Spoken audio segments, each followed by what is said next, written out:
to the Supreme God, Divine Father, Divine Mother, Guru, all the Gurus, holy angels, all the great, great ones, holy beings, holy angels, all Bodhisattvas, all Buddhas, Buddha Kuan Buddha Shakyamuni, all great ones.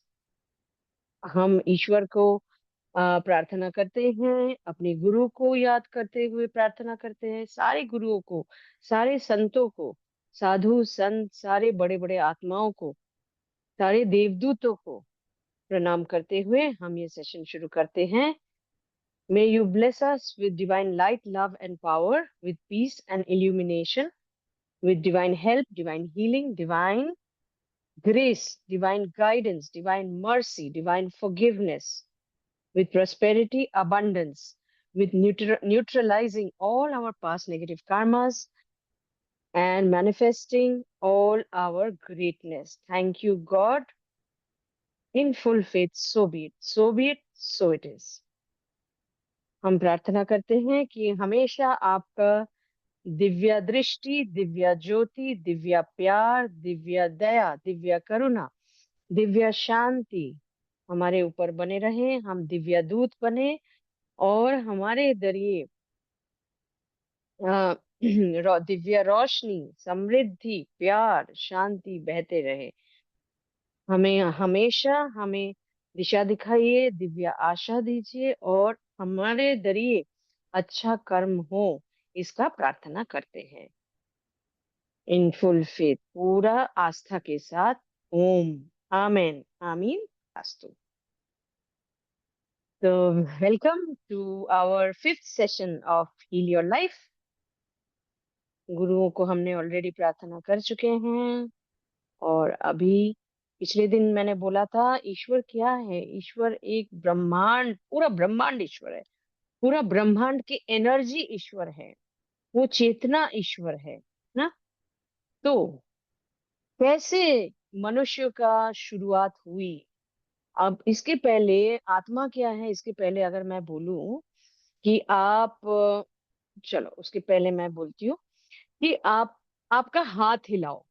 तो आप हाथ हिला रहे हो. मैं अगर पूछूं हाथ कौन हिला रहे हैं, आप बोलिएगा मैं. अगर मैं बोल रहे मैं हाथ हिला रही हूं, तो मैं कौन है. मैं ये शरीर है. अगर मैं ये शरीर है तो आप कहते शरीर हाथ हिला रहे हैं, पर शरीर तो हाथ नहीं हिला रहे, दूसरा कोई हाथ हिला रहे. करेक्ट. तो वो मैं कौन है. वो मैं आती हूँ. मैं अगर बोलूं आप आपके सबसे खुशी की मुहूर्त सोचिए, याद कीजिए, तो आपको बहुत खुश, आप खुश हो गए. आप बोल रहे हैं कि मुझे बहुत खुशी महसूस हो रही है. तो मैं मतलब किसको खुशी महसूस हो रहा है. शरीर को खुशी महसूस हो रहा है. अगर शरीर को खुशी महसूस होती तो आप बोलते शरीर को खुशी महसूस हो रही है ना. लेकिन आप नहीं बोलते हो. आप बोलते हो मैं खा रहा हूँ. आप ये नहीं बोलते हो शरीर खा रहा है. मतलब ये शरीर को चलाने वाला दूसरा कोई है. जो चलाने वाला है, जो सोच रहे हैं, शरीर सोच नहीं रहे हैं. जो शरीर चला रहे हैं वो सोच रहे हैं, वो हंस रहे हैं, वो महसूस कर रहे खुशियां. वो अपना शरीर का हाथ हिला रहा है. वो अपना शरीर का ब्रेन को सोच में डाल रहे हैं. करेक्ट. तो वो मैं है आत्मा. और वही आत्मा ईश्वर की एक छोटा सा टुकड़ा है. वही छोटा सा टुकड़ा ऑफ एनर्जी जो हमारे शरीर के अंदर है, उसी को आत्मा कहलाते हैं. और वही आत्मा पूरा शरीर को चला रहे हैं. इसलिए जब शरीर मरता है, आत्मा रह जाता है. बिकॉज आत्मा एक जैसे टेनेंट है, किराएदार है. इस शरीर को इस जिंदगी के लिए वापर रहे हैं, यूज कर रहे हैं, है ना. तो कैसे इस आत्मा का शुरुआत कहाँ से है, कैसे हुआ. तो आप अगर सुने हैं कि बिग बैंग थ्योरी करके एक थ्योरी है, जहां पे पूरा ब्रह्मांड में एक विस्फोटन हुआ था और सूर्य के जैसे बड़ा स्टार, बहुत बड़ा सूर्य, वो ऐसा पूरा टूट नहीं गया था. उसमें से कुछ छोटे छोटे पार्टिकल्स टूट के निकल गया. जो निकल गया वो छोटे छोटे आग का गोला पूरा ब्रह्मांड में फैल गया और वो सूर्य के चारों तरफ घूमता रहा। उसी को प्लैनेट, ये ग्रह कहते हैं। धीरे धीरे धीरे धीरे वो ठंड होते होते ऊपर पानी, पेड़ पौधे, ये सब हुआ। अभी भी आप जानते हैं अंदर आग ही है। भूकंप जब भी, सॉरी, वोल्केनो जब भी होता है तभी अंदर से आग ही निकलता है, क्योंकि शुरुआत में ये आग था, है ना। इसी का छोटे छोटे माइक्रोस्कोपिक टुकड़ा, एनर्जी का माइक्रोस्कोपिक टुकड़ा, वो इस अर्थ या ये धरती माँ के ऊपर फैल गए, जो पेड़ पौधे बने और जो इंसान बने। सो इंसान को धीरे धीरे, जैसे ये धरती माँ पहले आग का गोला था, उसमें फिजिकली पेड़ पौधे बने, नदियां बनी, पहाड़ बनी, वैसे ही फिजिकली आत्मा के ऊपर शरीर चढ़ गया और शरीर बन गया इंसान। और एनिमल्स, जीव जंतु सब ऐसा करके शरीर चढ़ गए और वो बने। तो एकदम शुरू में वो आत्मा, जो एकदम पहली जन्म या पहले शरीर जब भी बनी, उसको पहला जन्म हम सोचते हैं। वो जन्म में जैसे स्कूल में जैसे होता है ना, नर्सरी में भर्ती करते हैं, तो एक नर्सरी के बच्चे बहुत सारे गलतियां करते हैं, क्योंकि उनको उतना नादान है, उतना मालूम नहीं है। एक साल के बाद, हर एक साल में जब वो बढ़ता जाता है क्लास में, प्रमोशन मिलते मिलते जब भी वो क्लास 12 में पहुंच जाता है, उनका गलतियां कम हो जाती है, ज्ञान बढ़ जाता है, एक्सपीरियंस बढ़ जाता है, चेतना बढ़ जाती है। वैसे ही इन द सोल साइकिल, इसको बोलते हैं आत्मा का साइकिल, हर एक जन्म में वो उसका ज्ञान बढ़ रहा है, उसका चेतना बढ़ रहा है, उसका एक्सपीरियंस बढ़ रहा है। ये बढ़ते बढ़ते बढ़ते बढ़ते जब भी वो अंत में, वैसे ही जैसे एकदम शुरू में क्या था, वो आग का गोला से निकला था, प्योर था। तो फिर जब भी वो जन्म लेने लगे, वो कुछ अच्छा कुछ खराब, कुछ अच्छा कर रहे कुछ खराब कर रहे, अच्छा कर रहे तो वो एनर्जी को, जो प्योर एनर्जी था, उसमें कुछ डार्क कलर का पार्टिकल्स आ रहा है जब भी नेगेटिव कर रहे, कुछ अच्छा कर रहे तो उजाला आ रहा है। ये दोनों के कॉम्बिनेशन में चल रहे। चलते चलते जब वो आत्मा बहुत जन्म लेने के बाद ऐसी जगह पे पहुंच, वो आत्मा बूढ़ा हो जाता है, शरीर नहीं। आत्मा जब बूढ़ा हो जाता है, उनका चेतना बहुत बढ़ जाता है, उनका गलतियां कम हो जाती है, तो वो अंधेरा कम हो जाता है उनके आत्मा में, आत्मा की ज्योति में।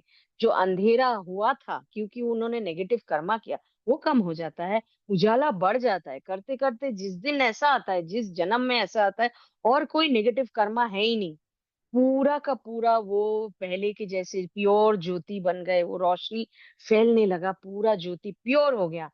उस दिन जाके वो उसी पर ब्रह्मांड या उस ब्रह्मांड के जो ज्योति है, उनके साथ मिल जाते हैं।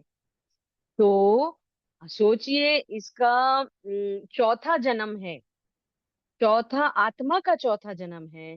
लेकिन वो आत्मा शरीर में जो जन्म लिया, वो शरीर सोच लीजिए 50 साल का हो गया। वो शरीर में 50 साल वो जी लिया इस जिंदगी। लेकिन आत्मा का चौथा जन्म है।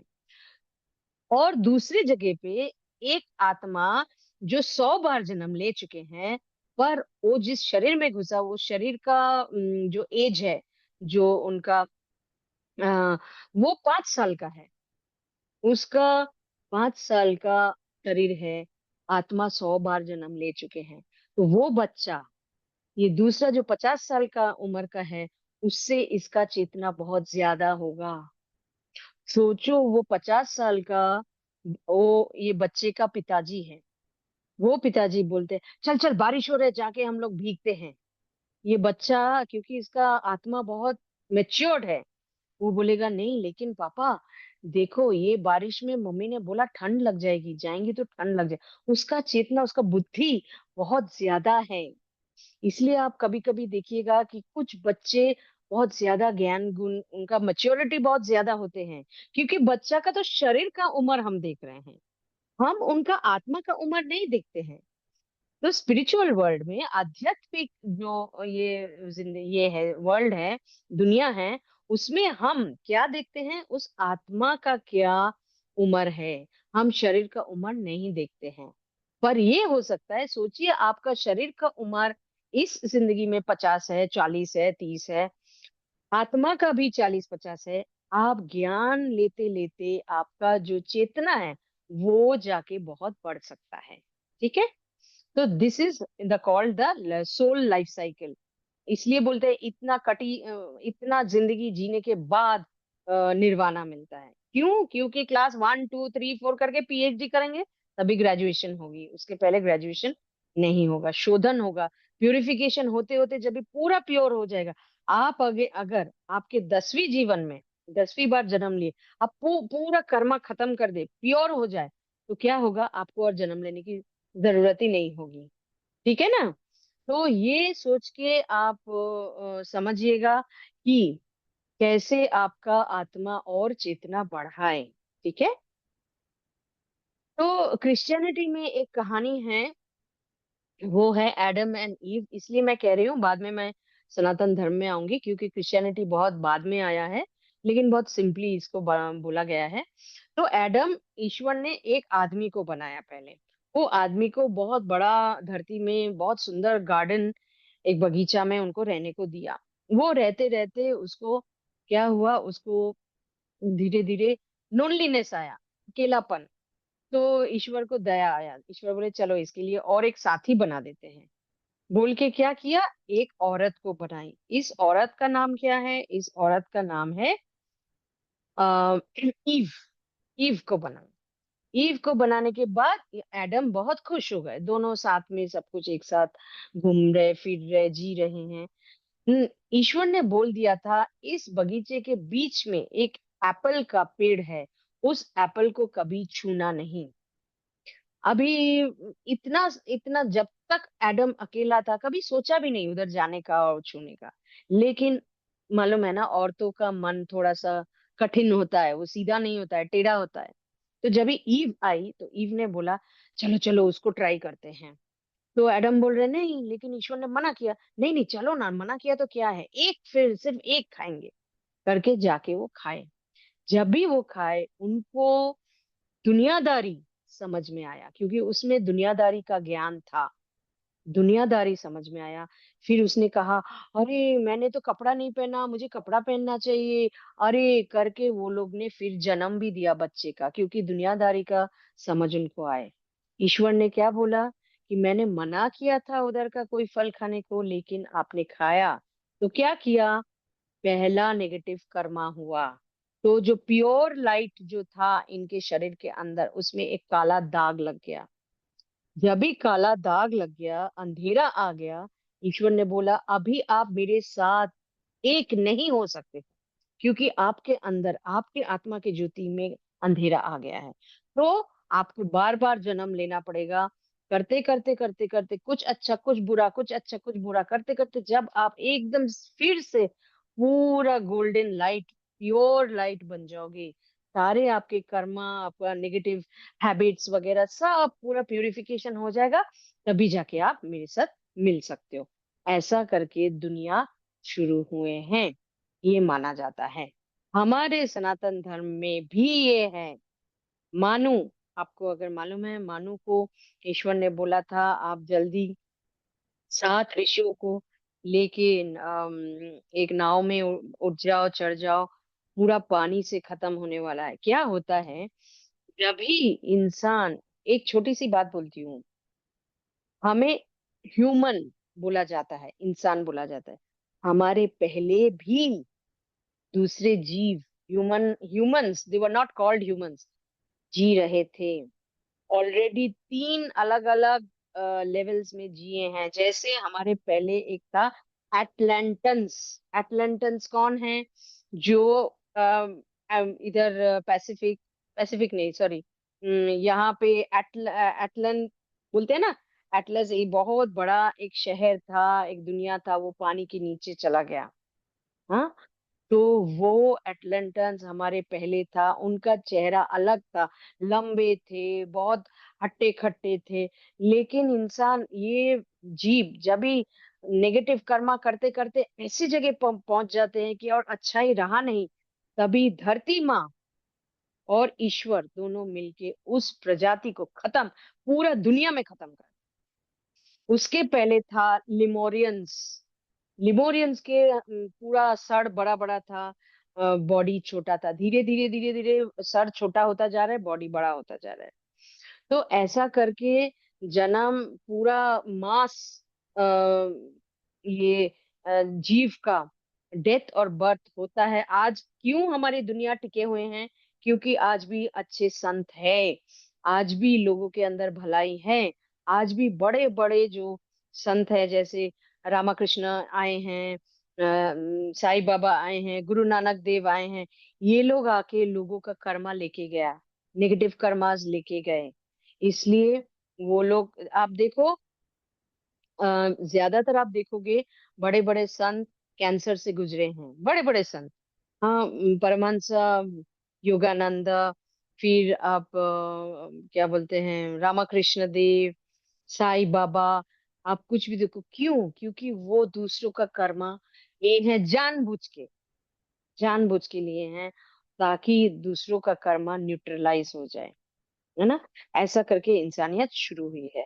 तो अभी अगर मैं कहूं कि मैं कौन हूं, who am I the body और एम आई द सोल, तो आज आपको पता चला है that I am the soul. मेरे आत्मा जो ईश्वर के एक स्वरूप है, उसी को चेतना है, शरीर को चेतना नहीं है। जब भी आत्मा शरीर से छोड़ के निकल जाता है, शरीर डेड हो जाता है, शरीर और चल नहीं सकता है, ना सोच सकता है, ना कुछ कर सकता है। क्यों? क्योंकि शरीर तो सोचता ही नहीं है, शरीर तो हाथ हिलाता ही नहीं है, शरीर तो खाता ही नहीं है, वो आत्मा कराता है। इसलिए जब तक आत्मा अंदर है, तब तक जीवन है, तब तक वो शरीर कर सकता है। The moment the soul leaves the body is dead, the body can't do anything. So now you have the logic कि शरीर, अपना शरीर, don't identify yourself with the शरीर। आप शरीर नहीं हो, आप आत्मा हो, इस शरीर को इस्तेमाल कर रहे हो। तो जब भी डेथ होता है, इसके ऊपर बाद में मैं सेशन लूंगी, जब भी को किसी का मृत्यु होता है, क्या होता है, वो आत्मा निकल जाता है। आत्मा निकल जाके बाद में फिर दूसरा कोई शरीर में आता है, पर शरीर फिर कुछ नहीं कर सकता है। शरीर पूरा energy is gone, soul energy is gone, it can't do anything. Correct? अच्छा, तो अभी प्रारब्ध कर्मा के ऊपर आती हूँ। हाँ, सोल साइकिल में क्या होता है, जैसे मैंने कहा, ये जो ये सोच लीजिए एक जार है और ये ग्लासेस है। तो पहला जीवन में जब पहला जन्म लिया, तो इसने कुछ अच्छा कुछ खराब किया। और मैं सोच लेती हूँ कि इस जिंदगी का सारांश है ऑरेंज जूस। जैसे ऑरेंज जूस का, ऑरेंज का कलर है, टेस्ट है। तो वैसे ही पूरा जिंदगी का कुछ कलर्स होते हैं, कुछ टेस्ट होता है, कुछ फ्लेवर्स होता है ना। जब ये शरीर मर जाता है, सोच लीजिए ये ग्लास शरीर है, शरीर मर गया, ग्लास टूट गया, क्या होगा? वो आत्मा, अंदर का जो आत्मा है, वो निकल के, ये आत्मा को कहते हैं जीव आत्मा। जो ग्लास के अंदर, हमारे शरीर के अंदर आता है, उसको कहते हैं जीव आत्मा। और जहां से आता है उसको कहते हैं आत्मा। हमारी आत्मा पूरा हमारे शरीर में नहीं आता है, वो रहता है हमारे सर के ऊपर। जहां पे आप मेडिटेशन करते हुए सोचते हो कि एक सितारा जैसा ज्योति, वहां से उसका एक अंश हमारे शरीर में आता है, उसको आत्मा बोलते हैं। In English we call it higher soul. जो शरीर में आता है उसको कहते हैं जीवात्मा या इनकारनेटेड सोल। तो ये जो जार में आत्मा है, इसका छोटा सा एक जार का पूरा जूस नहीं गया, थोड़ा सा उसमें गया था। पहले जन्म में क्या हुआ था, कभी पानी के जैसे साफ था, वो साफ पानी इधर गया इस ग्लास में। फिर कुछ कुछ कर्म किए, उसको ऑरेंज जूस मिलाए, उसको फ्लेवर मिलाए, शक्कर मिलाए, नमक मिलाए, मिर्ची मिलाए, सब मिला जुला के जो भी बनी है, जब भी शरीर मर गया, जब भी ग्लास टूट गया, वो पूरा वापस आ गया इस जार में। अभी पूरा जार का जो लिक्विड है, उसमें इसका सारा प्रॉपर्टीज आ गया। इसमें भी वो मिठास, वो तीखापन, वो कलर, वो फ्लेवर, सब कुछ आ गया। अभी अगले जिंदगी में फिर से ये जाता है, उसमें अभी नया नया फ्लेवर, नया कलर, नया जूस, सब कुछ नया नया। हम्म तो ये सोच लीजिए, पाइनएप्पल एग्जाम्पल दे रही हूँ, पाइनएप्पल। तो पाइनएप्पल जब भी ये शरीर मर जाता है, ग्लास टूट जाता है, तो तभी पाइनएप्पल जूस, उसका कलर, टेस्ट, फ्लेवर सब आके इसमें मिक्स हो जाता है। तीसरा चौथा करके 10वीं में, सोचो ये 10वीं है, 10वीं में ग्लास में जो है, वो ग्लास में ये हर एक जिंदगी का कलर, टेस्ट, फ्लेवर, तीखापन, मीठापन, सब कुछ इसमें मिक्स हुआ हुआ है ना। तो ऐसा करके कर्मा भी, हर एक जन्म का कर्मा जाके इसमें बची हुई है।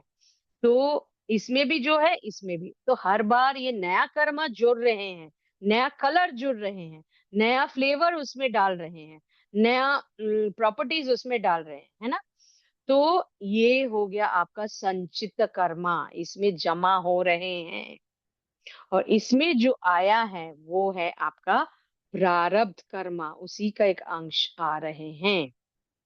तो ये देखिए, तो हर जिंदगी में, किसी जिंदगी में lime juice, tomato juice, example pineapple juice, Apple juice, carrot juice, तो हर जिंदगी का कलर, टेस्ट, फ्लेवर अलग है ना।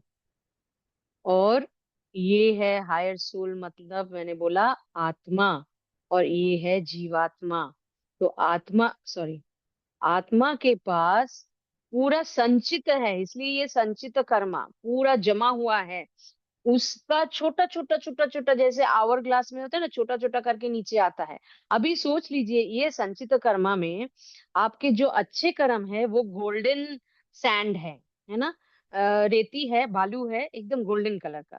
जो जो आपने नेगेटिव की है वो काला रंग का है। तो इसमें मिक्स किया हुआ है संचित कर्म में, कुछ है गोल्डन, कुछ है काला। जब ये थोड़ा थोड़ा करके इस जिंदगी में प्रारब्ध कर्मा के जैसे आ रहे हैं, जो कर्म किए हैं उसमें से थोड़ा थोड़ा करके प्रारब्ध कर्मा इस जिंदगी में आ रहे हैं, जब ये गोल्डन सैंड गिरता है, आपका उस टाइम बहुत अच्छा जाता है। लॉटरी जीत लिया, अच्छा शादी हो गया, बहुत अच्छा चल रहा है, अच्छा नौकरी मिल गया, अच्छा चल रहा है। क्यों? क्योंकि आपके अच्छे कर्म संचित कर्मा से प्रारब्ध कर्मा में गिर गया, आ गया। फिर जब भी ब्लैक सैंड, जो बुरे कर्म किए, वो नीचे आता है, तभी क्या होता है?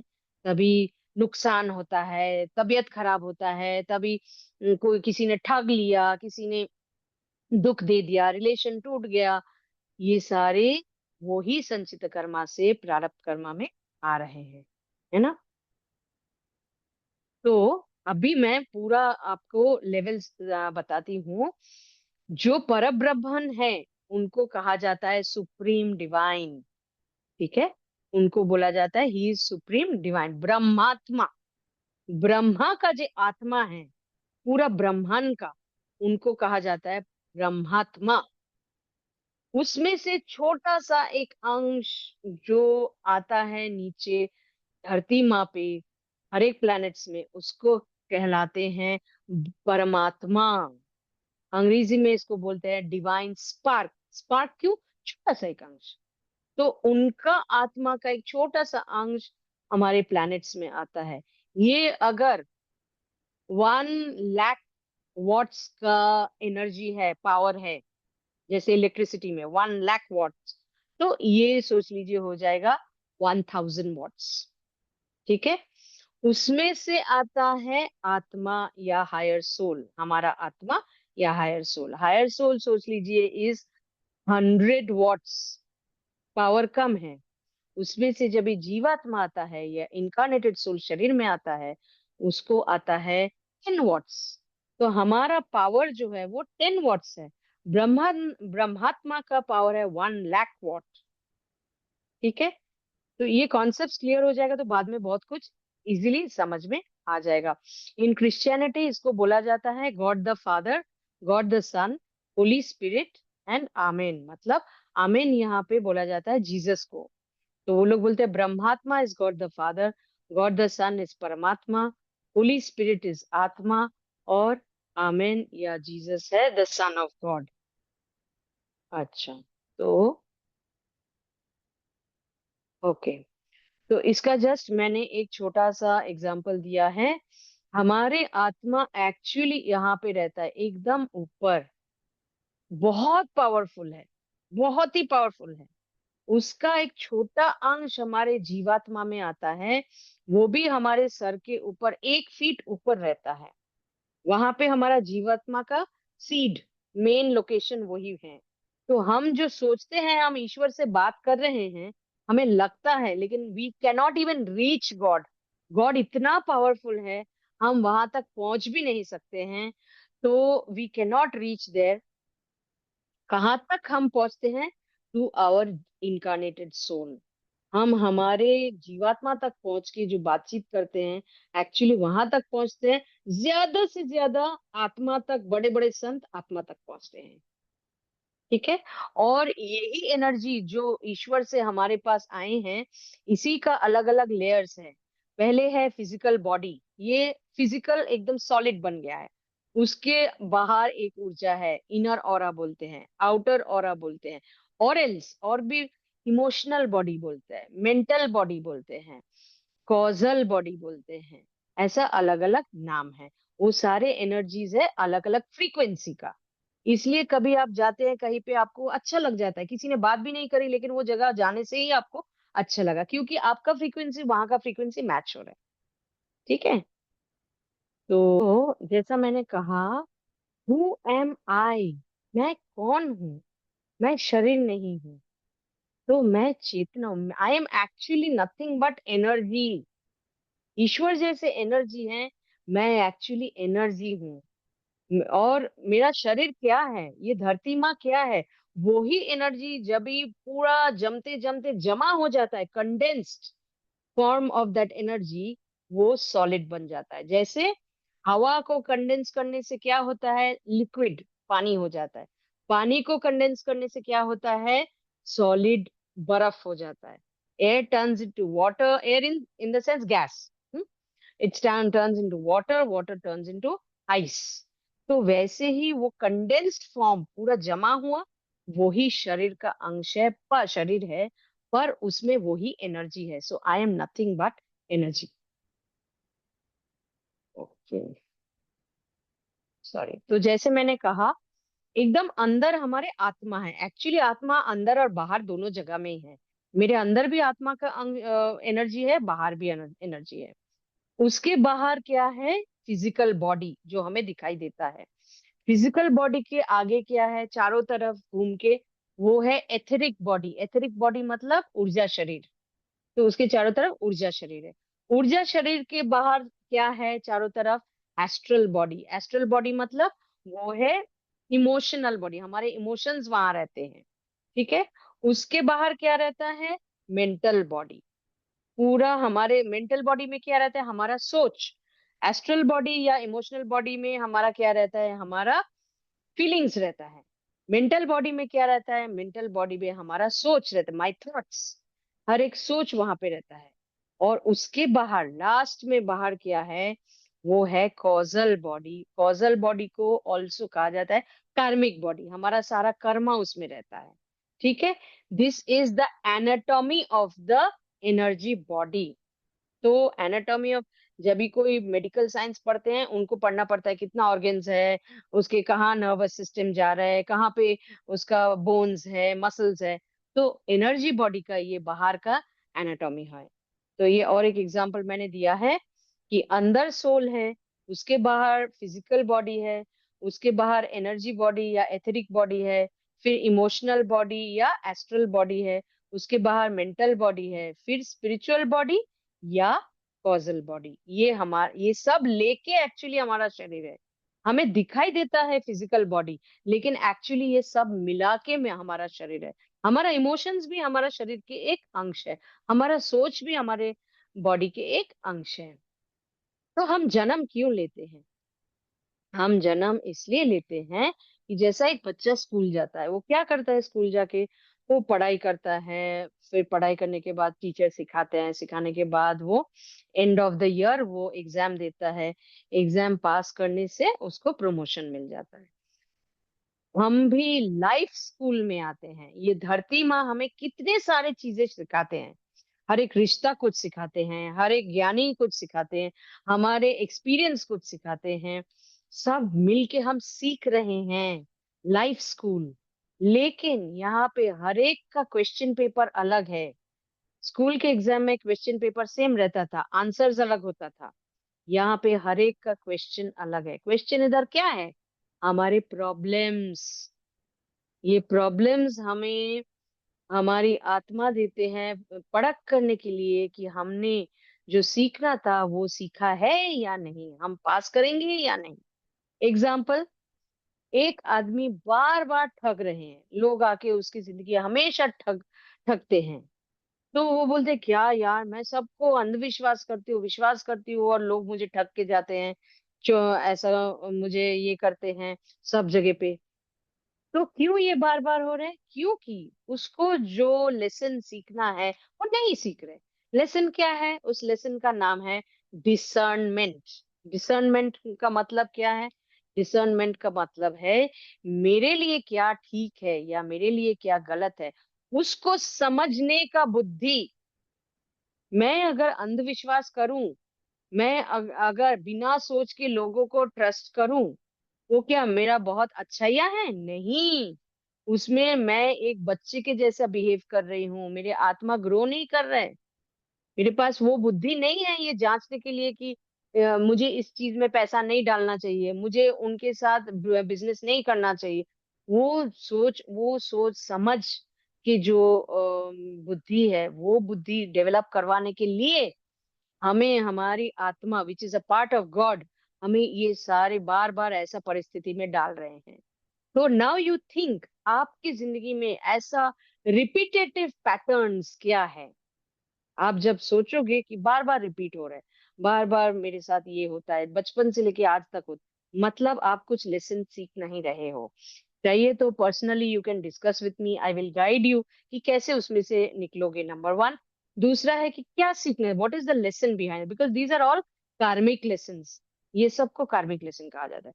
तो कार्मिक लेसन क्या है, क्या सीखना है, वो आपको जब समझ में आ जाएगा, you will be out of it. वो साइकिल तोड़ के आप निकल जाओगे, फिर वो रिपीट कभी नहीं होगा। एक इंसान सोचते हैं ये बहुत मेरे मैरिज में इतना प्रॉब्लम हो रहा है, मैं शादी तोड़ देता हूँ, डिवोर्स कर देता हूँ। डिवोर्स कर लिया, दूसरा शादी किया, सेम प्रॉब्लम। तीसरा शादी किया, सेम प्रॉब्लम। एलिजाबेथ टेलर 8 बार शादी किया था, जो इतना बड़ा हॉलीवुड एक्ट्रेस थी। 8 बार शादी किया, फिर भी उनका प्रॉब्लम्स होता था। क्यों? क्योंकि जो लेसन उनको सीखना था, कर्मा जो उनको लेसन सिखाने की कोशिश कर रहे हैं, नहीं सीखा, इसलिए बार बार रिपीट हो रहा है। तो इट इज वाइज, बुद्धि की चीज है कि वो सीख जाओ और उस वो साइकिल को तोड़ के उधर से निकल जाओ। तो कर्मा क्या है? व्हाट इज कर्मा फिर?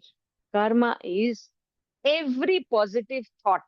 हर एक जो पॉजिटिव चिंता करेंगे वो पॉजिटिव कर्मा है। हर एक negative thought is negative karma. हर एक पॉजिटिव वर्ड जो हम बोलेंगे दैट इज पॉजिटिव कर्मा। हर एक नेगेटिव वर्ड, क्यों? क्योंकि वर्ड्स क्रिएट एनर्जी, वो एनर्जी को ट्रांसफॉर्म कर रहे हैं। Negative energy goes when you talk negative. When positive words बोलते हैं, पॉजिटिव एनर्जी जा रहा है पूरा ब्रह्मांड में, वो पॉजिटिविटी फैला रहे हैं। पॉजिटिव सोच रहे हैं, the thought energy goes and vibrates positively. Negative thoughts सोचते हैं, हाँ उसको कैसे इतना पैसा मिल गया, लॉटरी कैसे जीत लिया, उसको नहीं होना चाहिए।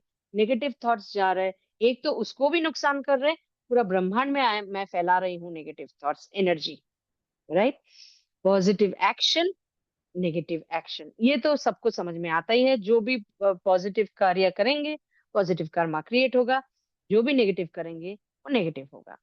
तो लाइफ इज और Karma is like a reflection. आईना में आप जब भी आपका खुद का चेहरा देखते हो, आप जैसा दिखते हो वैसा ही उसमें दिखता है। कर्मा इज लाइक दैट, मैं जो भी करता हूँ लाइफ मुझे वही दिखाता है। मैं अगर लोगों का नुकसान करता हूँ तो लाइफ मुझे नुकसान ही देगा। मैं अगर लोगों का भला करती हूँ, मदद करती हूँ, हमेशा आप देखना आपकी जिंदगी में मदद आता रहेगा। कहीं ना कहीं से मदद आ, because life is a reflection. Okay. Okay, अभी golden rule of karma. Golden rule क्या है ये हमेशा ध्यान रखिएगा। सिर्फ अच्छा करने से ही अच्छा गुड बैलेंस बढ़ता नहीं है, और एक चीज करना पड़ता है। अच्छा करो, पॉजिटिव बैलेंस बढ़ेगा, 2 से 4, 4 से 6 बढ़ेगा। लेकिन आप अपना ऑलरेडी नेगेटिव बैलेंस 100 है, -100 है। तो आप अगर पॉजिटिव करते करते 10 तक भी पहुंचे हो, फिर भी आपका वो बैलेंस करोगे तो -90 हो गया, क्योंकि माइनस +10 बैलेंस करके -90। तो आपको क्या करना पड़ेगा? आपका नेगेटिव घाटना पड़ेगा, कम करनी पड़ेगी। नेगेटिव बैलेंस कम करनी पड़ेगी, पॉजिटिव बैलेंस बढ़ाना पड़ेगा। ये जब भी आप करोगे तभी आपका Karma will change your life. इसी से अपना डेस्टिनी चेंज होता है, हमारी भाग्य इसी से चेंज होता है। क्यों नहीं चेंज होता है? हमेशा हम सोचते हैं हमेशा मेरा सफरिंग है, हमेशा। क्यों? क्योंकि suffering because you are not learning the lesson. उसका जो शिक्षा है आप उसको नहीं सोच रहे हो, उसको नहीं जांच रहे हो, उसको नहीं बदल रहे हो, अपने आप को नहीं बदल रहे हो। एग्जाम्पल लिख देती हूँ। जब मास्टर प्राणिक के जो मास्टर टीचर हैं, वो आते थे इंडिया में हमेशा, वो एयरपोर्ट पे उतर के ही, I am talking about year 1996-97, तो मास्टर आके एयरपोर्ट में उनका करेंसी चेंज करके इंडियन करेंसी लेते थे, और 50 रुपीज का नोट का बंडल लेते थे लेके। मैं शायद ये कहा आप लोगों को, एनीवे। तो जब भी टैक्सी से या गाड़ी से हम लोग जाते थे, तो हर एक मोड़ पे जब भी कोई भिखारी आते थे, उन भिखारी को देते थे, भिखारी को देते थे। तो काफी सारे स्टूडेंट्स, मास्टर मत दीजिए, ये पी के खराब कर देगा अपना जिंदगी, मास्टर मत दीजिए, ये नष्ट कर देगा। मास्टर बोलते थे मेरा कर्म है देना, उनका कर्म जो भी वो करे वो उनका कर्म है। तो हम लोग बहुत जज करते हैं ज्यादातर। वी आर नॉट द जज, ओनली गॉड इज जज। वाई शुड वी जज दूसरे लोग कौन क्या कर रहे हैं, उनको करना चाहिए कि नहीं चाहिए? मैं कौन होता हूँ ये सोचने का या बोलने का कि नहीं आपको ये नहीं करना चाहिए, आप वो करो? नहीं, मुझे सिर्फ सोचना है मुझे क्या करना चाहिए। मुझे अच्छा करना चाहिए, मैं अच्छा करूंगा। मुझे बुरा नहीं करना चाहिए, मैं बुरा नहीं करूंगा। We have the right only to think about ourselves, what we should do and what we should not do. We have no right to think what others are doing. हाँ, अपने बच्चे को अलग बात है, क्योंकि यू आर द केयरटेकर। आप ईश्वर के स्वरूप हो बच्चों के लिए गाइडेंस देने के लिए। That is a different thing. Otherwise we don't have any right to जज अदर्स, राइट? तो हमें कर्मा रेगुलराइज करने के लिए क्या करना पड़ेगा? नेगेटिव, जितना नेगेटिव हैबिट्स है, नेगेटिव सोच है, नेगेटिव वर्ड्स है, words also create lot of injury. किसी को दुख पहुंचाता है, very very negative Karma that is. मेरे शब्द से अगर किसी को दुख पहुंचा है, किसी को हानि हुआ है, किसी को चोट पहुंचा है, that's a negative Karma, heavy negative Karma. तो चलो, जो पास्ट में हो गया हो गया। आज से क्या करेंगे? I will stop myself from injuring anybody in any way, not by my thoughts, not by my words, not by my action. तीनों लेवल में मैं और नेगेटिव नहीं करूंगी, इसको बंद कर दूंगी नेगेटिव बैलेंस और बढ़ाना। क्या करूंगी? सिर्फ पॉजिटिव बैलेंस बढ़ाऊंगी। पॉजिटिव बैलेंस बढ़ाओ तो फिर मुझे चिंता नहीं है, ये न्यूट्रलाइज होके बैलेंस हो ही जाएगा। तो सोचो, अभी आप लोग सोचते हो, कभी कभी कोई कोई बोलते हैं कि मैम इसने इतना बुरा किया फिर भी देखो कितना अच्छा जिंदगी जी रहे हैं, तो कैसे ये हो संभव है? तो मैं ऐसा बोलती हूँ कि सोचो, एक पपीता का बीज लगाया है, आम का बीज लगाया है, एप्पल का बीज लगाया है, एक ही दिन में एक ही जमीन पे, रोज उसमें पानी दे रहे, तो 6 महीने में वो पपीता फल देने लगेगा। सोच लीजिए कि वो आम का पेड़ बन के वो फल देने लगा 1-1.5 साल बाद। और सोच लेते हैं कि ये एप्पल का बीज जो लगाए थे, उसका फल आने में 3-4 साल लग गया। ठीक है? तो हमने बीज बोया एक ही साथ, एक ही टाइम पे, फल दिया अलग अलग टाइम पे। अभी जिंदगी से कंपेयर करूं, तो अगर 1 साल, ये पेड़ों का 1 साल मैं एक लाइफ टाइम के साथ कंपेयर करूं, तो इस जिंदगी में जो जो बीज मैंने बोया है, किसी किसी का फल इसी जिंदगी में आएगा, किसी किसी का फल अगले या 2 साल, 2 जिंदगी बाद आएगी, किसी किसी का शायद 4-5 जिंदगी बाद आएगी। तो आज जो अच्छा जी रहे हैं, उनका जो बीज उन्होंने लगाया वो पहले की लगाई हुई है, उसका फल अभी मिल रहा है। लेकिन आज जो वो बो रहे हैं, उसका भी फल उसको मिलेगा। That is why sometimes criminals also enjoy a good life. लेकिन वो जो कर रहे हैं, अब देखो, कभी कभी उसका नतीजा इसी जिंदगी में मिल जाता है, और कभी कभी। तो हमारे जजमेंट करने की कोई ये नहीं है कि उसको क्यों मिल रहा है, मैं क्या बीज लगा रही हूँ, मैं क्या बो रही हूँ, वो जरूरी है। और इतना अच्छे बीज लगाओ कि फल ही फल पूरा अपनी जिंदगी में आता रहे। उसका एक एग्जाम्पल आपको इसके बाद मैं देती हूँ। तो ये जैसे देखिए, हर एक शरीर, ये जो पहला वाला ये है फोटो है, तो शरीर में हम लोग ये अपना आत्मा नया नया कर्मा जुड़ता जा रहे हैं। अभी ये अलग अलग बॉटल्स मतलब अलग अलग शरीर, अलग अलग बॉटल में देखो अलग अलग टाइप के ये है कि मिट्टी है या आप रेती है या बालू है, जो भी बोलो। किसी में फाइन है, किसी में थोड़ा सा बड़ा बड़ा बड़ा बड़ा पत्थर है, किसी में मीडियम साइज है। मतलब हर एक का कर्मा के हिसाब हिसाब से उसका आत्मा will carry that kind of energy. जैसा एनर्जी वो कैरी करेगा, वैसा ही उसका ये सारे संचित कर्मा उसने जमा किया है। तो जब भी वो एक एक जिंदगी में गिरेगा, आएगा, उसी संचित कर्मा से उसका प्रारब्ध जो मिलने वाला है वो मिलेगा। अगर बड़ा बड़ा पत्थर है, वो बड़ा बड़ा पत्थर ही आएगा उसके जिंदगी में। छोटा छोटा है तो छोटा छोटा आएगा, और एकदम फाइन पाउडर के जैसे है तो फाइन पाउडर के जैसे ही आएंगे। तो हम किसी को दोष नहीं दे सकते, ईश्वर तूने मेरे साथ क्यों किया, मुझे क्यों इतना दुख में लेके जा रहा है, मुझे ये क्यों कर रहा है, वो क्यों कर रहा है, हम कोसते हैं ईश्वर को। ईश्वर कुछ नहीं करते हैं। आपके माँ बाप कभी चाहेंगे कि आप दुख में रहें? लेकिन आप कॉलेज जाते जाते, ऑफिस जाते जाते, आपने रनिंग बस में, रनिंग ट्रेन में चढ़ने की कोशिश की, आपका एक्सीडेंट हो गया, उसकी जिम्मेदार कौन है? आपके माँ बाप या आप खुद? तो हम जिंदगी में जो कर रहे हैं वो तो हमारी जिम्मेदारी है, वो तो गॉड का जिम्मेदारी नहीं है।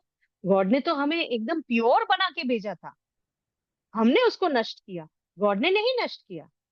तो आज से गॉड को, ईश्वर को कोसना और बुरे भला सोचना बोलना ये बंद करना पड़ेगा। तो हमारा एक कार्मिक बैंक अकाउंट है, मैं ऐसा समझती हूँ। ये बैंक अकाउंट, कर्मा का जो बैंक अकाउंट है, जितना भी अच्छा कर्म हम करेंगे उसमें सेविंग्स बैलेंस बढ़ता जाएगा। ठीक है? जितना नेगेटिव करेंगे उतना सेविंग्स बैलेंस से हमारा घटता जाएगा, वो सेविंग्स बैलेंस कम होता जाएगा। मतलब हम जैसे लोन ले रहे हैं, नेगेटिव कर रहे हैं मतलब लोन ले रहे हैं। लोन अगर किसी ने लिया वैसे नॉर्मली, तो लोन आपको चुकती करनी पड़ती है, चुकती करने के लिए आपको बहुत मेहनत करनी पड़ती है। तो ये भी वैसा है। तो जब भी आप कार्मिक लोन लेते हो मतलब नेगेटिव करते हो, तब क्या करता है, you have to go through suffering, आपको पीड़ा से जाना पड़ता है। वही आपका कार्मिक लोन रिपेमेंट हो रहा है, इंस्टॉलमेंट में आप रिपेमेंट कर रहे हो। आज हो गया शरीर खराब, कल हो गया मन खराब, तीसरा दिन एक्सीडेंट, तीसरा दिन मतलब मैं कह रही हूँ इन योर लाइफ टाइम, कभी ये हुआ, कभी वो हुआ, कभी वो। तो आपका इंस्टॉलमेंट्स वापस जा रहा है, एक के बाद एक इंस्टॉलमेंट्स वापस जा रहे हैं, नेगेटिव कर्मा का इंस्टॉलमेंट्स जा रहा है। तो जितना आप कार्मिक बैंक में जमा करोगे, सेविंग्स बैलेंस जितना भी, थोड़ा थोड़ा लोन लेने से भी उसमें फर्क नहीं पड़ेगा। थोड़ा थोड़ा अगर कुछ गलती हो भी गई, उसमें ज्यादा फर्क नहीं पड़ेगा, है ना? अभी ये बहुत इंटरेस्टिंग है। तो अभी सोच लीजिए कि आपकी जिंदगी एक बड़ा सा खेती है। हम्म? उस खेती में, ये जिंदगी पूरा बड़ा खेती है, उस खेती में क्या है, कुछ पेड़ है, पौधे हैं, और कुछ कांटा के पेड़ है, पौधे हैं। तो आप जब चल रहे हो, चलते चलते कहीं पे एक अच्छा पेड़ मिला, थोड़ा फल खा लिया, अच्छा मन और पेट और शरीर अच्छा लगा। कहीं जाते जाते इतने सारे कांटा के पौधे हैं कि आपके पैर कट गया, कहीं खून निकल रहा है। तो that is what life is. हमारे लाइफ में चलते चलते कहीं पे अच्छा मिल जाएगा फल, कहीं कहीं बुरा कुछ घटनाएं घट जाएगी। हम्म? तो इसको हम कैसे बदलें? ये जो खेत है, इस खेत को, that is our lifetime, ये लाइफ टाइम को हम कैसे बदले? आप जानबूझ के इतना सारा फूल और फल, अच्छे फूल अच्छा फल का आप बीज बोलो, इतना बोलो कि सोचो 6 महीना, 1 साल में पूरा वो खेत है फल और फूल में भर गया। इतना भर गया कि वहां पे आपको सुगंध आ रहा है, वहां पे आपको खाने के लिए इतना फल आ गया, वहां पे हरियाली आ गई, वहां पे कलरफुल हो गया। आपके लाइफ में ऐसा हो सकता है। आपको जानबूझ के अच्छे बीज बोना पड़ेगा। उसके लिए अगर आप गाइडेंस चाहते हो कि कौन सा बीज लगाने से कैसे कैसे करके उसका जल्दी फल मिलेगा, जल्दी उसका फ्लावर्स आएगा, वो भी मैं आप लोग को गाइड कर दूंगी। तो जब भी आप आपकी जिंदगी को फल और फूल से भर दोगे, तभी पिछले आगे का जो कांटा का छोटा छोटा पौधे था, पेड़ था, उसका ताकत और नहीं रहेगा। पहले खाली, पूरा खाली जिंदगी थी, इसलिए उसका असर बहुत ज्यादा हो रहा था। अभी पूरा फल और फूल से भर गया, तो उसका और असर नहीं है ना? तो this is how you can change your karma to change your destiny. Destiny, अपना भाग्य कैसे चेंज करोगे? अपने कर्म को चेंज करके अपना डेस्टिनी आप चेंज कर सकते हो। हाँ, तो जैसे ये लेफ्ट साइड में देखिए, इधर पास्ट, पास्ट में आपने कुछ बीज बोया है पहले, जितने भी जिंदगी आपने जी है उसमें कुछ कुछ बीज आपने बोए हैं, उसके पौधे आपको इस जिंदगी में मिल रहे हैं। इस पौधे को आप ये नहीं कर सकते हो क्योंकि बीज पहले लगा चुके हो। लेकिन इस जिंदगी प्रेजेंट में what you can do, you can plant so many good seeds that आज के बदले में कल आपका जिंदगी हरियाली से ही भर जाए। So plant good seeds. You can't change your past, but you can change your present to change your future. कल अगर अच्छा चाहिए तो आज को बदलो। आज को बदलोगे तो कल आपको अफसोस नहीं करना पड़ेगा। कल कल tomorrow when it becomes your present time, you will be happy कि पिछले कल मैंने जिंदगी बदला था, इसलिए आज मुझे अच्छा जिंदगी मिल रहे हैं। और ये एक टिप है जो मैं देती हूँ कि हम सोचते हैं बच्चों के लिए, अपने बच्चों के लिए बहुत सारा ढेर पैसा वैसा रख के जाऊं। हमें कुछ नहीं मालूम बच्चे वो पैसा संभाल पाएंगे कि नहीं। क्यों? क्योंकि वो भी अपना कर्मा लेके आते हैं। तो हो सकता है 2 दिन में वो अपना सब कुछ खर्च कर दे और सब कुछ उल्टा पुल्टा हो जाए। कर्मा में मैं और सेशंस लूंगी, उसमें मैं डिटेल्स में जाऊंगी। तो हमारा जैसे इंडिविजुअल कर्मा होता है, वैसा फैमिली कर्मा भी होता है, ग्रुप कर्मा भी होता है, लैंड कर्मा भी होता है। क्यों हम भारत में हम जी रहे हैं? क्योंकि we have a land karma, all of us together, इसलिए हम इस लैंड में जन्म लिए हैं। फैमिली कर्मा, क्यों हमारे ससुर सास पिता माता हम सब एक साथ है? Because we all share the same family karma. ठीक है? तो जब आप बहुत अच्छे फैमिली कर्मा रख के जाओगे, आपके बच्चों गारंटीड वो अच्छी जिंदगी जिएंगे। आप पैसा रखो चाहे ना रखो, इसमें कोई नहीं फर्क पड़ेगा। Create so many good karmas that at the end when you leave this world and go, जब ये धरती छोड़ के चले जाओगे, तभी इतना सारा अच्छा कर्म आपका रह जाए कि आपके साथ 7 जनरेशंस आपके अच्छे कर्म से प्रभावित हो, and they are influenced by your good karma. So it doesn't matter पैसा रखूं या ना रखूं, अच्छा कर्म छोड़ जाना, that is most important. Okay? ये एक छोटा सा स्टोरी किसी ने मुझे सुनाया था, लेकिन उसको मैंने थोड़ा इम्प्रोवाइज किया। ऐसा बोला था कि एक बहुत बड़ा फील्ड है और सारे इंसान इधर खड़े हुए थे, तो ईश्वर ने उनको बोला जाओ जाओ भाग के उधर वो साइड में जाओ। सब लोग वो साइड में गया। जाने के बाद बोला अपने अपने बैग उतार दो। सबने बैग रख दिया। फिर वो वापस बुला लिया, सब वापस आ गया। अभी गॉड ने बोला तुम लोग फ्री होना चाहते हो ना? बोले हाँ। तुम लोग, सब लोग बोलते हैं ना उसका लाइफ बेटर है, मेरा लाइफ अच्छा नहीं है, I want to live his life, her life, हम ऐसे ही सोचते हैं। तो ईश्वर ने बोला ठीक है, मैं तुमको मौका देती हूँ दूसरों की लाइफ जीने के लिए। अभी आप लोग दोबारा चले जाओ उस तरफ, जाके दूसरा जो भी बैग पसंद है उठा लो। रिजल्ट क्या हुआ? सब लोग जाके अपने अपने बैग ही उठा के लाए। तो गॉड पूछा क्यों? आप लोग को मैंने मौका दिया दूसरे के बैग्स उठाओ। बोले नहीं, मेरा बोझ मैं फिर भी जानता हूँ क्या है क्या नहीं। दूसरे का बोझ तो हम जानते नहीं है, इसलिए उठा के अगर देखा वो ज्यादा भारी है, ज्यादा अंधेरा है, ज्यादा उसमें सफरिंग है, इसलिए नहीं लिया। So we should not be just, मतलब हमें हवा में उड़ना नहीं चाहिए कि उसका जिंदगी बेटर है, उसका जिंदगी। हमें सिर्फ अपने जिंदगी में ही ध्यान देना जरूरी है। ओके।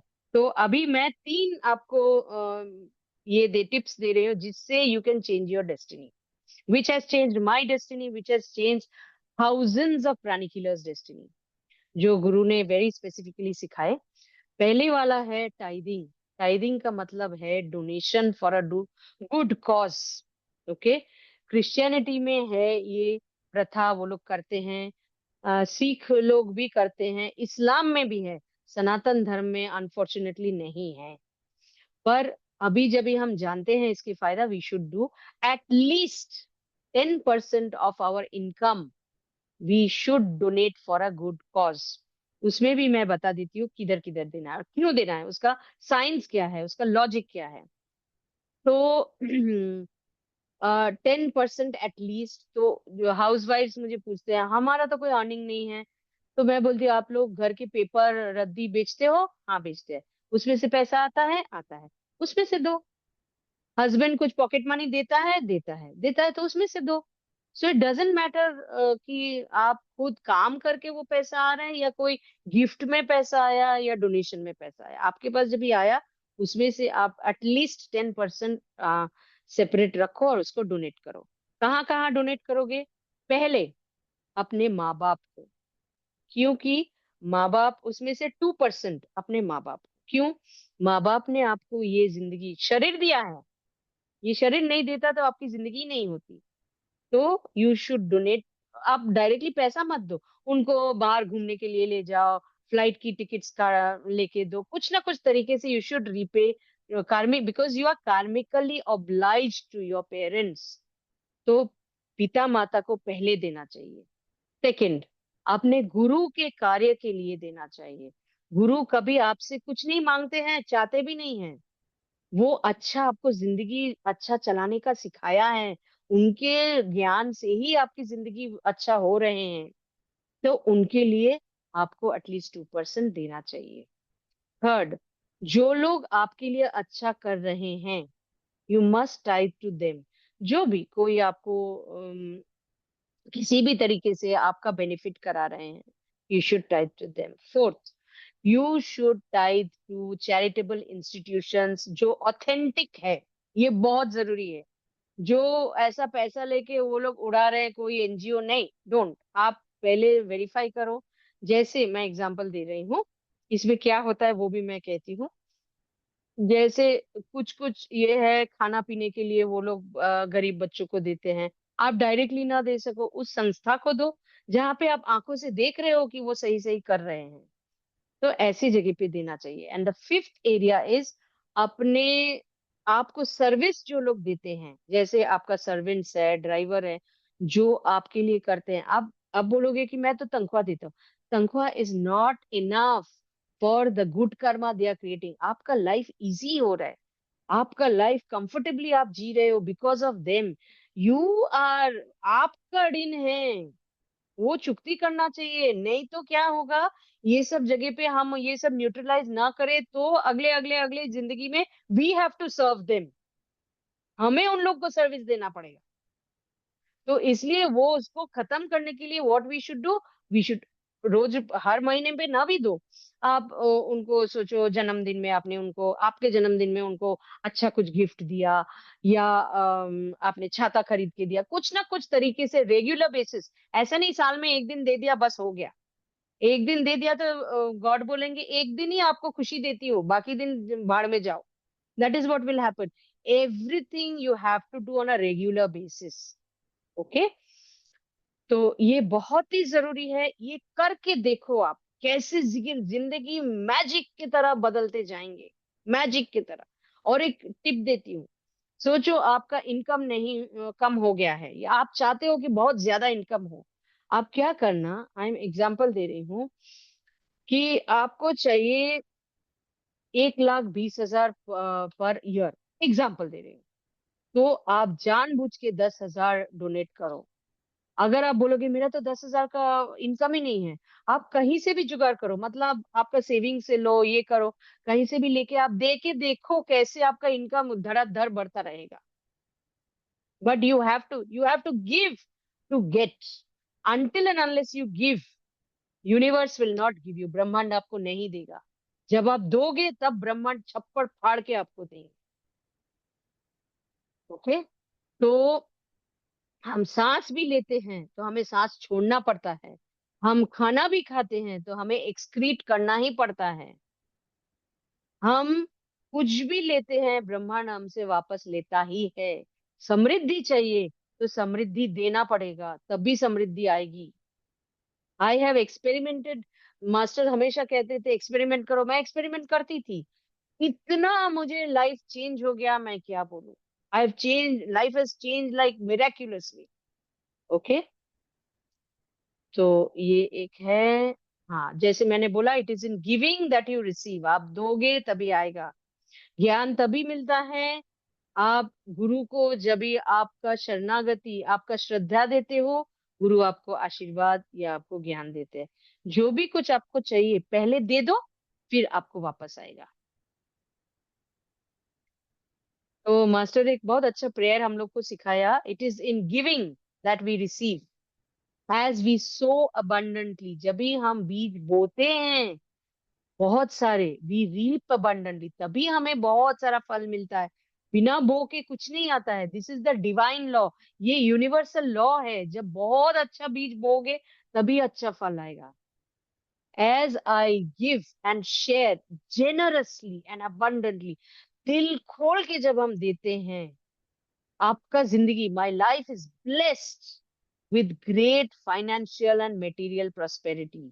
आप दिल खोल के जब देना चालू करोगे, आप देखना आपकी जिंदगी दिव्य आशीर्वाद, अपना फाइनेंशियल जो समृद्धि उससे भर जाएगा।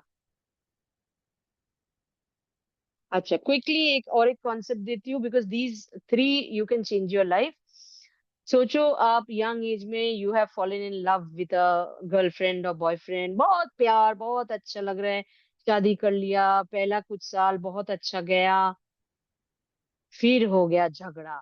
झगड़ा मारपीट ऐसा करते करते डिवोर्स, खून, सब कुछ एकदम ये हो गया, करेक्ट।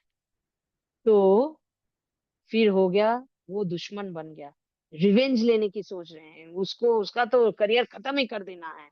तो आपके मन में भी दुख, दर्द, पेन, बहुत सारा ये सब आ गया, उनके मन में भी आ गया। तो ये क्यों हुआ, डिटेल्स में मैं बाद में जाऊंगी। ये हुआ क्योंकि आत्मा से आत्मा का कॉन्ट्रैक्ट रहता है, सोल कॉन्ट्रैक्ट बोलते हैं। तो सोल कॉन्ट्रैक्ट की वजह से एक सोल दूसरे सोल को शुरुआत में प्यार करते करते परेशान करते हैं। क्यों? क्योंकि आपका कर्मा काटने के लिए वो आत्मा आपको परेशान कर रहा है, तकलीफ दे रहा है। हाँ, आप जब दूसरों को तकलीफ दे रहे हो, तभी उस आत्मा का कर्मा काटने के लिए। इसके लिए मैं बाद में सेशन लूंगी डिटेल्स में। ऐसा करके शत्रु हो जाता है। तो क्या हुआ इसमें, नेगेटिव एनर्जीज दोनों तरफ से आने लगे, जाने लगे। आपने नेगेटिव कर्मा क्रिएट किए हैं, आपका समृद्धि, सक्सेस, अच्छाइयाँ सब घटते रहेंगे because of this negative Karma. तो क्या करना चाहिए, आप जब भी जन्म, तो आपका शरीर मर गया, लेकिन उस आत्मा के साथ आपका आत्मा चेन के साथ जैसा बंध गए। Love binds two souls but hatred chains souls. Chain के जैसा बांध देते हैं दोनों आत्मा को। प्यार जुड़ता है, लेकिन नफरत चेन बना देता है। आपको क्या करना चाहिए, आपको फॉरगिवनेस, क्षमा करनी चाहिए। क्षमा जब भी आप करोगे, उस आत्मा का आप क्षमा कर रहे हो, जो चेन लगी है, अब आप उस चेन को छुड़ा दो। क्षमा जब भी करोगे, इतना पॉजिटिव पावर आ गया आप में कि वो आपका चेन टूट जाएगा, वो आत्मा खुला रह जाएगा। तो क्या हो गया, आप क्षमा क्यों करोगे, ये सोचो। You are more powerful, God is more powerful, that is why God can forgive us. God powerful है, इसलिए क्षमा कर सकते हैं। जब आप किसी को क्षमा कर रहे हो, the God within you is active then. आपके अंदर का ईश्वर तभी एक्टिव है, इसलिए उसमें इतना ताकत आ गया कि उसने दूसरों की गलतियां को क्षमा करने के लायक सोचा है और कर रहे हैं। तो there is a forgiveness prayer, ये मैं भेज दूंगी और इसको मैं बाद में एक्सप्लेन भी कर दूंगी। तो ये फॉरगिवनेस प्रेयर अगर आप रोज करोगे, every day if you do, आपका जिंदगी, हमारे जिंदगी का सारे suffering is due to this. हमारे किसी ना किसी के साथ कभी ना कभी, इसलिए लोग आते हैं, आके भी हमारा नुकसान करके जाते हैं, इसलिए कोई दुख पहुंचाता है, इसलिए कोई नुकसान करता है। Everything is to do with another soul. So when we break all those negative chains, धीरे धीरे उसको छुड़ा दोगे, आप शांति, आपकी जिंदगी में भरपूर शांति, and you will become close to God, you will become positive. तो इसको मैं आज और टाइम नहीं है, इसको मैं बाद में एक्सप्लेन कर दूंगी और नेक्स्ट डे एक्सप्लेन कर दूंगी, मुझे याद दिलाना। पर मैं ये प्रेयर भेज दूंगी, आप लोग बिना समझ के भी सिर्फ पढ़ना, रोज पढ़ना एक बार, इसका हिंदी भी भेज दूंगी। तो रोज एक बार पढ़ना, और बाद में जब समझा दूंगी it will become easy for you. Okay. तो ऐसा करके हम हमारे जो डेस्टिनी है, हमारे जो भाग्य है, उसको हम ही चेंज कर सकते हैं। भगवान हमें वो ताकत दी है। पहला क्या है? गोल्डन रूल कर्मा के, नेगेटिव कम करो, पॉजिटिव ज्यादा करो। ये नंबर वन। नंबर टू, टाइदिंग, जितना टाइदिंग करोगे उतना जल्दी आपका पॉजिटिव कर्मा जेनरेट होता रहेगा। थर्ड है फॉरगिवनेस, जितना भी नेगेटिव को काट दोगे अपने जिंदगी से, अपने आत्मा से काट दोगे, उतना आपका, आप देखो ना, आपको अगर चारों तरफ से रस्सी से सब लोग खींचते हैं तो आप पागल हो जाओगे। इधर से भी खींच रहे, उधर से भी खींच रहे, तो it is happening, the soul is being pulled by so many souls जिनके साथ आपकी अनबन हुई थी। फ्री योर सेल्फ फ्रॉम, जब भी फ्री हो जाओगे, देखना आप उड़ता जाओगे ईश्वर के पास, you will be free, absolutely the soul will be free. Okay. So thank you very much for your presence and your participation in the session. I hope you have enjoyed and understood. So God bless you all.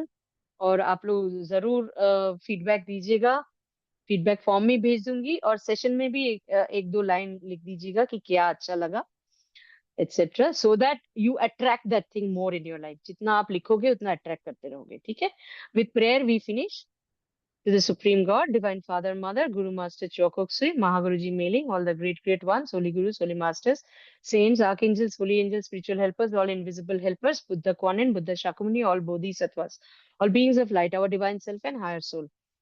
We gratefully thank you for your divine blessings, divine light, love and power, with peace and illumination, with divine grace, divine guidance, divine mercy, divine forgiveness, with divine help, divine healing, with manifestation of our greatness, with neutralizing our negative karmas, with prosperity and abundance. Thank you in full faith. So be it, so be it, so be it. हे ईश्वर, गुरु, हम हमारे गुरु, सारे गुरुएं, सारे साधु संत, सारे देवदूतों को कोटि कोटि प्रणाम। हम हमारे धन्यवाद आपको देते हैं कि ये ज्ञान, ये प्यार, ये अवकाश हम सबको मिला है, उसके लिए हम आभारी हैं। हमें अच्छा दिशा, अच्छा प्यार, समृद्धि, अच्छा सोच, अच्छा कर्म करने का अवकाश दे। धन्यवाद आप सबको। ओम, आमीन, आमीन, तथास्तु, तथास्तु, तथास्तु। ओके। तो